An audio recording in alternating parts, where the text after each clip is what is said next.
Machine Head! I was so into Burn My Eyes, it like consumed my life. I gotta say that Machine Head is one of my biggest influences, not just in music, but in my life. One of those bands that made a benchmark and continues to do so. This band is like a breath of fresh air to metal, you know what I mean? What pins Machine Head down is their passion and their ability. Machine Head isn't just doing some trendy metalcore sound. Their music is timeless. It's metal.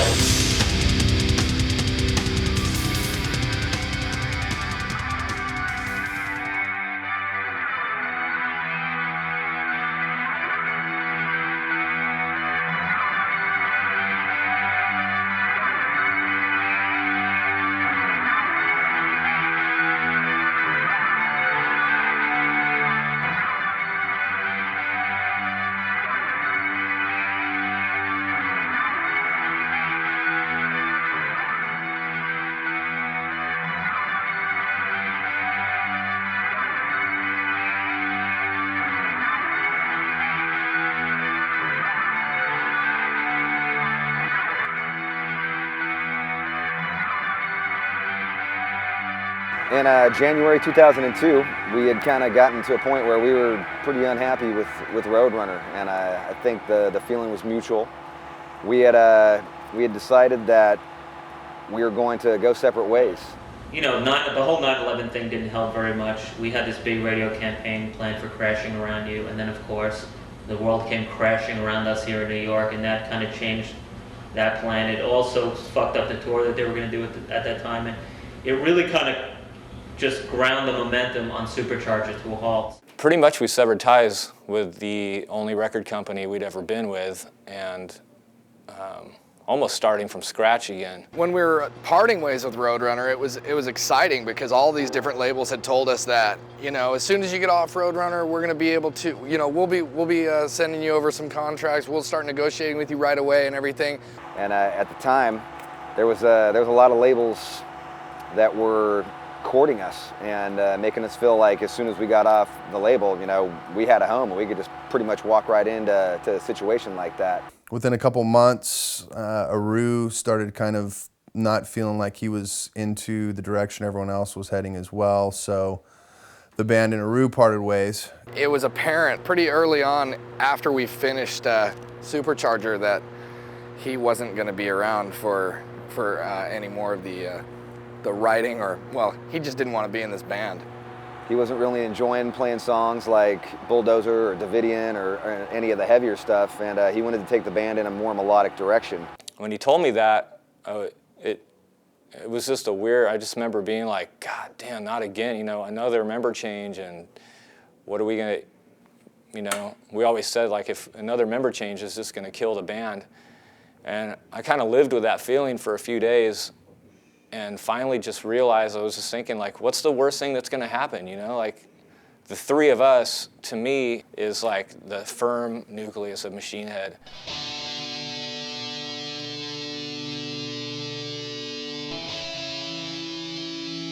So we started talking to all the label, and we were like, hey, you know, we're here, sign us. And it didn't really happen like that. They were pretty much just like, well, wait, hold on, you know, we need to hear some new stuff, and, you know, we need to hear the single, and, you know, you guys got to do a radio single. And we were like, you know, what? You know, where'd that come from? I think again it was somewhat disheartening that was the possibility that our career could hinge on our ability to write a radio song. The tradition of kind of looking for acts and looking for artists that were going to be able to go out there and kind of blaze a trail kind of fell to the wayside, and everyone was basically looking for radio hits. It was all about radio driven, and that was one of the things that was never kind of Machine Head. I mean, from the beginning of Machine Head throughout their career, it was always a matter of doing what they did, and that was play heavy music and be Machine Head. And so it was definitely, you know, resisted as long as possible. You know, we would joke around and call ourselves the Power 3-0 and all this stuff. And, you know, it was kind of a weird time, you know, because it was like we were unsigned, we had just lost our guitar player, but, you know, we still had a lot of a lot of hopes. You know, these labels had really courted us, and they were like, hey, you know, just write some great songs and whatever. And you know, more time passed, and we had these festivals coming up, and we hadn't really been focusing on what we were going to do live or whatever. And we absolutely knew that we didn't want to go through tryouts, and we didn't want to go through this whole big rigmarole with that. You know, it was just like the three of us were going to write the record, the three of us were going to record the record, and that's just how it was going to be. Rob and I had started talking just one day, you know, we were down at the studio, and we started talking about, you know, like, okay, in a perfect situation, who would we want to get? Because as you know, I mean, we've been through this whole trial and error crap. Like, we tried out a lot of people. We tried out people when we had to get Dave. We tried out people when we got Aru, you know, and it was just like such a long, painstaking process when we had to go through that crap that we just did not want to do it again. We wanted to pick our guy and go after him, or pick our guy and wait until he was ready to be there. And that's what we ended up doing. Adam informed me via instant message that Aru had quit, and they had 2 weeks worth of dates set up, doing some cool festivals. And so I kind of offered my services tongue in cheek, and he just came back with, hey, okay, come on down type deal. And it's kind of like, so you're saying there's a chance? I talked to him over the internet. I was like, hey dude, so you about ready to join the band or what? And we kind of joked around like that for a little bit, and then it was like, but no, seriously, you ready to join the band or what? We had these European festivals coming up, and it was a pretty nice run. It was some really cool festivals, and it was our first time ever being offered a headlining slot at the With Full Force Festival. And a longtime friend of mine, former bandmate in thrash band called Violence, Phil Demmel, had approached me, and he was like, you know, I heard that you guys we're going to be doing these festivals. I know you guys need a guitar player. I'm thinking about retiring from the music business. I'm fed up with this. I've been doing bands, and I'm not happy. I was in 2 bands at the time. I was doing the Violence reunion stuff. I was in a band called Technocracy, and just kind of tired of being in an industry which just wasn't advancing for me, and was pretty much giving up on music, concentrate on other things I had going on. And it would be a nice last hurrah for me to go off and play with, you know, Dickinson and Halford and Slayer, and headlining a German festival and getting to play in Amsterdam.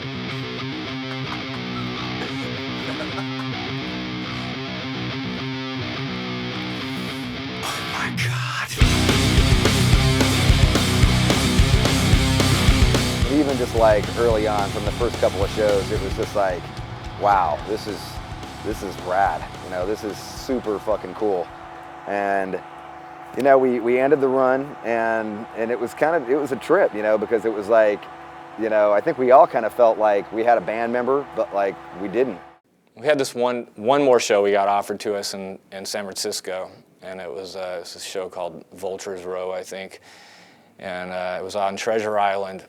Phil agreed to do this show with us, and it was the worst show ever in the history of Machine Head. It was one of those shows where you literally are just going like, fuck, dude, like this is not doing that thing to me. It's not giving me that feeling. And if this is what it's gonna be like from now on, I don't even wanna do this.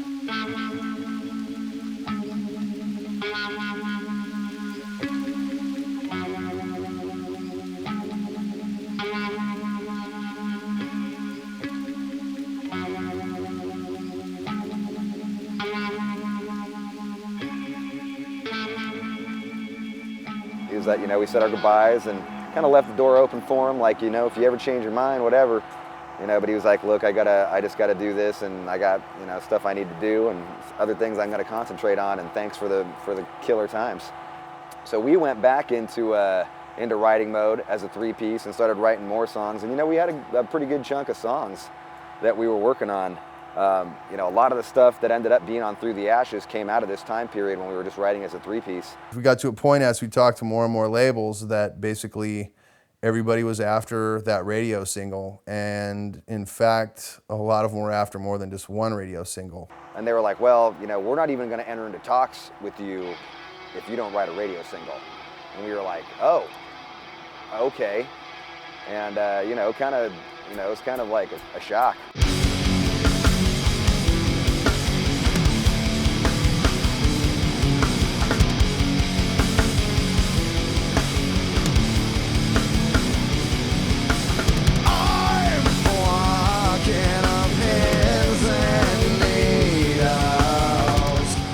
choices between, you know, writing 10 songs and a radio single and being signed, or writing, you know, 10 songs and no single and never being signed again, well, you know, maybe the lesser of two evils is to write the one song.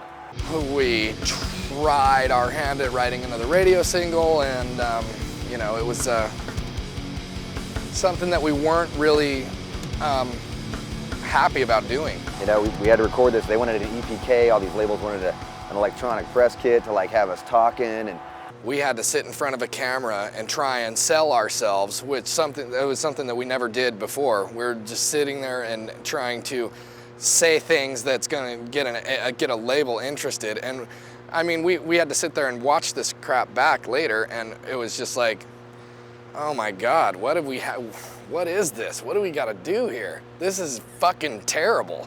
I remember just sitting there like doing our video things for it, and just having this feeling in my stomach that it was just like, I hate this. Like, I hate it. like now looking at us seeing that EPK, you know, it makes me cringe, you know, like it was the fucking worst thing ever, you know, like I cringe when I watch it. It's like, God, fucking what the fuck? This is us selling our ass on the street for money.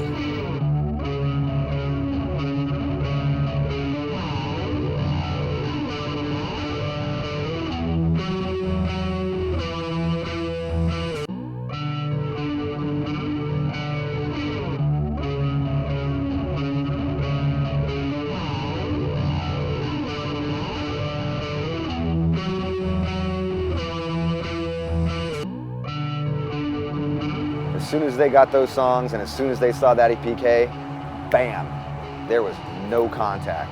No one was ever in. All the people were always busy. I mean, like, literally everybody just cut us off. I mean, like, the music industry just completely turned and was impossible to get into. It was like the door got shut and bam, it was over. What we came to the conclusion of was that we might not ever put out another record. We might not be able to be musicians for a living anymore. And then about 2 months later, we had a meeting, and you know, we were all sitting there, and you know, we were frustrated. It's like, you know, things had gotten to a point where, you know, it looked like it was over. The band had no money. You know, we as individuals didn't have any money. You know, we started talking about like changing our name, you know, doing a whole new trip. You know, I got asked by Drowning Pool to sing for him, and you know, just like all these things, and you know, it was really, you know, things weren't looking good. Midway through the meeting, Dave just kind of chimed in and said, hey, you know, I hate this. I don't want to do this. We need to be Machine Head. We need to write Machine Head songs. We've always written songs for us, and that's what's worked with the people that have always been strong fans of this band. Me and Rob were kind of arguing back and forth, and he just kind of blew up on me, you know, like, what the fuck? What the fuck is wrong with you, you know? And I was holding all this shit in, and I said, this isn't, you know, this doesn't feel right to me. Like, this just it doesn't feel right doing this stuff. Like, if we're gonna be a fucking heavy band, if we're gonna be Machine Head, let's fucking be Machine Head. And you know, in a lot of ways, it really set the tone. Like, he really fired everybody up, you know? It set the tone for what we started doing right from there on. And even though we had no money, and even though it looked like, you know, we weren't ever gonna be signed again, it's like we were just gonna be three dudes playing music and be happy about it. I think there was like, it was pretty much an epiphany for everyone in the room. I think all the four of us basically were just like, yeah, that's what we need to do. And I think it was probably the highest moment we had had in a long time. If we're gonna possibly not be able to do this anymore, then we're gonna go out on a very brutal note, and we're just gonna come with it, we're gonna lay it down, and this is how we're going out if that's the case.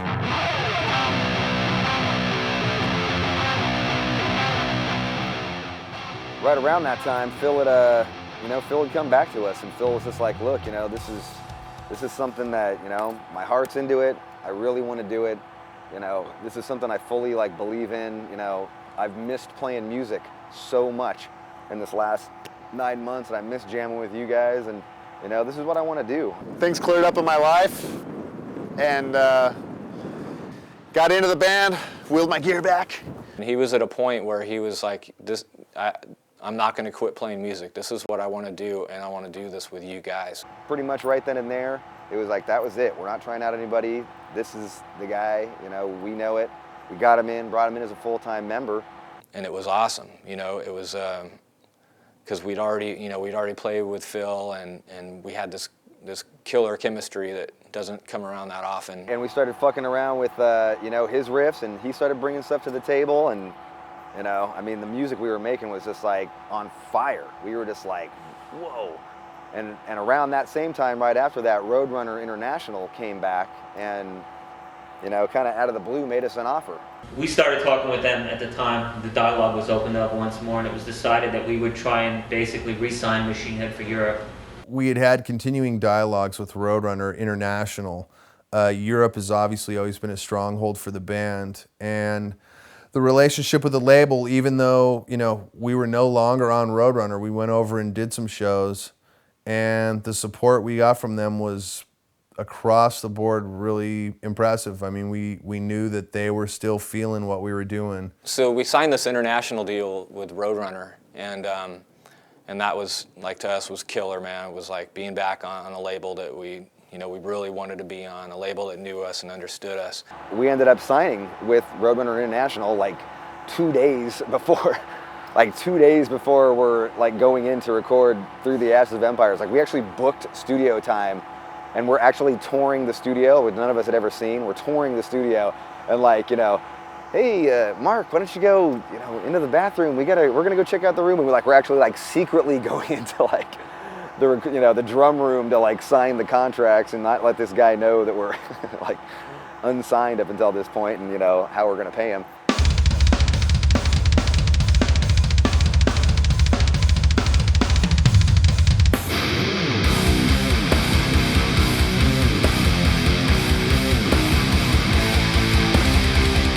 Sharkbite Studios, Mark Keaton. So cool because we're recording at home. We're able to focus. There's not, you know, outside, you know, recording in LA or London or wherever the fuck. So we go in there and we start recording, and like it's amazing. Like, the things are really coming together. You know, we had kind of fine-tuned a lot of songs up until that point, but you know, we had really fine-tuned a lot of things at this point. Like, Imperium had been finalized, you know, like a week or two before we went into the studio. You know, Days Turn Blue to Gray, I went in there, I had no lyrics. I mean, nothing. So I'm kind of like making this part up as I go. Like, I don't really know like what's going to work with the main vocal line that I'm doing, so I'm just going to try a few things.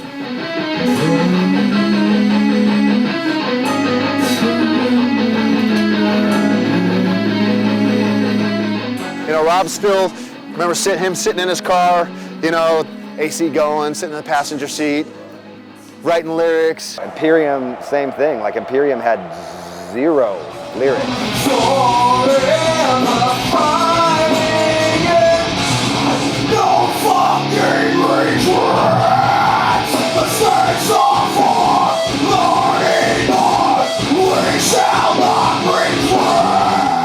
Dave ended up doing his drum tracks in like a freaking day and a half or something. Fucking McLean nailing his takes. I remember just going, you know, oh dude, that was Neo, you know, that was the one, that's the one, you know, we're saving that one.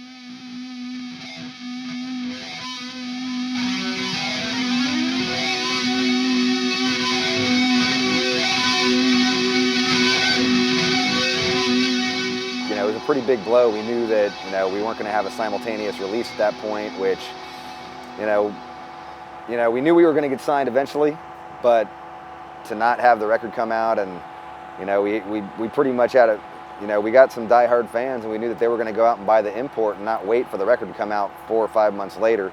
That raised a lot of concerns, especially on my part, because I was dealing with labels that understood the circumstance of that, and there was definitely a great deal of concern that that was going to affect our U.S. release. Once we got everything squared away for the States, there was, at that point, no way the record was going to be able to come out here simultaneously.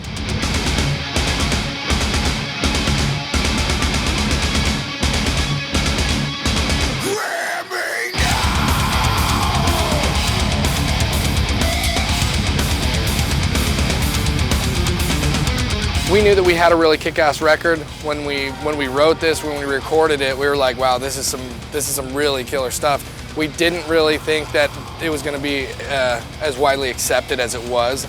It fucking blew up. I mean, we were just like, whoa. I mean, you know, chart, you know, top 20, top 10 in some countries, and it was like, holy fuck, you know, magazines, you know, we were bumping like Iron Maiden for magazine covers, and we were like, fuck, you know, like, this is fucking crazy. A lot of the reviews come out, killer reviews. I mean, you know, album of the year, Metal Hammer, 2003, killer reviews. Basically, at the 11th hour, Roadrunner came in, Roadrunner America came in with this proposal. You know, we were just like, you know, it came in from left field. We were just like, what? Like, whoa, you know, where did this come from? I kept in touch with the band, and as I said, I was so blown away with the record. I basically went to the people here again and just said, look, you guys got to take a listen to this record. It's really a masterpiece. The band are really back in fine form. We really should reconsider signing the band. They really were just like, we fucking believe in this, and you know, we want to do this, man. So we ended up signing with the label that that we had separated from, you know, 2 years prior.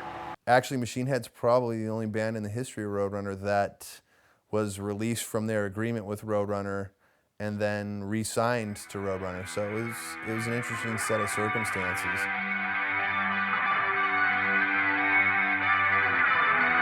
I think basically we really wanted to we wanted to show where we were at as a band after Phil got in the band. That was a song that was written then, and it was really indicative of where we were coming from at that point. So we went back in and we recorded the song Seasons Wither, which is a song that Phil and I had written, and this song had just turned out incredible, and we had written it in the 6 months after the release of Through the Ashes.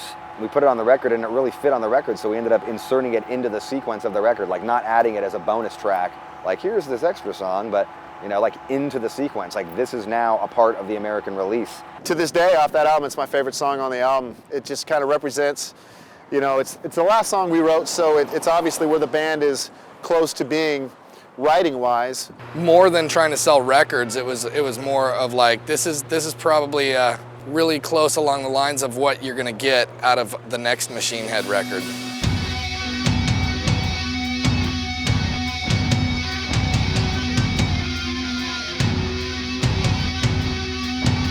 I remember talking like their best case scenario is gonna be like, you know, if we do 5,000 records, dude, it's gonna be fucking awesome. And we were just like, yeah, you know, and if we at that point for us, it was like, you know, fuck, if we do 5,000 records, it'll be a fucking miracle. So then we realized we weren't going to have the Imperium video played until like a week, 2 weeks after the record came out. We weren't going to have any tour release, you know, touring prior to the record coming out. We had this timing fuck up with like all the fucking magazine, like all the magazine ads weren't going to come out until like 3 weeks out after the fucking record came out. A lot of the mainstream magazines, like they didn't want to like do interviews with us, and we couldn't really figure it out why, but like they were actually like refusing doing interviews with us.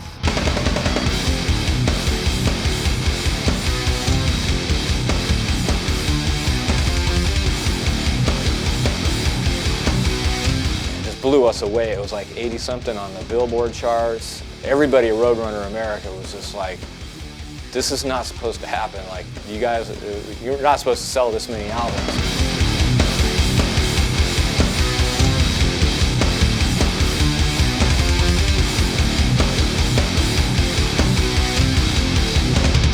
We were all just ecstatic, man. Just very excited, because this is our home. This is where we need to succeed, and just we need America to get us. I think that our fans just really wanted to support us. They love what we do and they don't want to see it go away.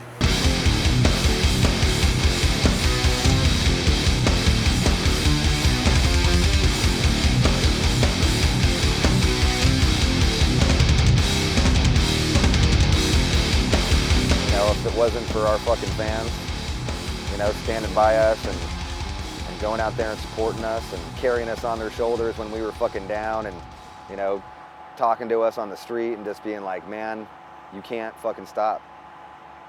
You can't stop doing this. Like, you have to go on. Right around that time, our first album, Burn My Eyes, turned 10. And all of us were just like, you know, it didn't even really dawn on us until about 2 weeks before its birthday.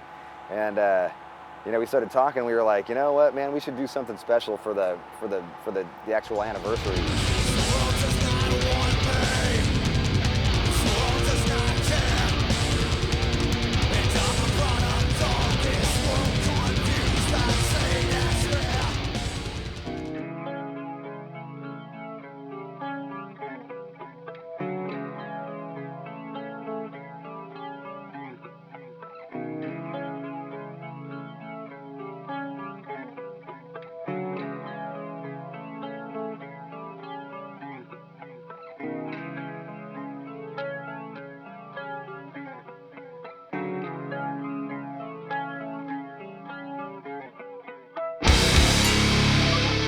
When you listen to Through the Ashes of Empires, it doesn't reek of any particular genre.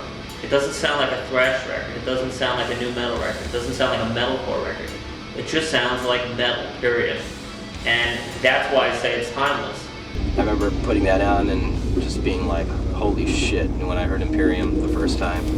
And it's just a great album, and it's one of those albums that the more you listen to it, the more enjoyable it becomes. I think one of the things with Machine Head that you can always say is that their honesty has been absolutely prevalent throughout everything they've done. I mean, if they've made mistakes honestly. I think that Machine Head's career is an absolute testament to honesty, passion, and ultimate triumph. But I'm absolutely 100% convinced that this next record is going to be their all-time best record, based on the fact that I really feel the band's confidence is back now.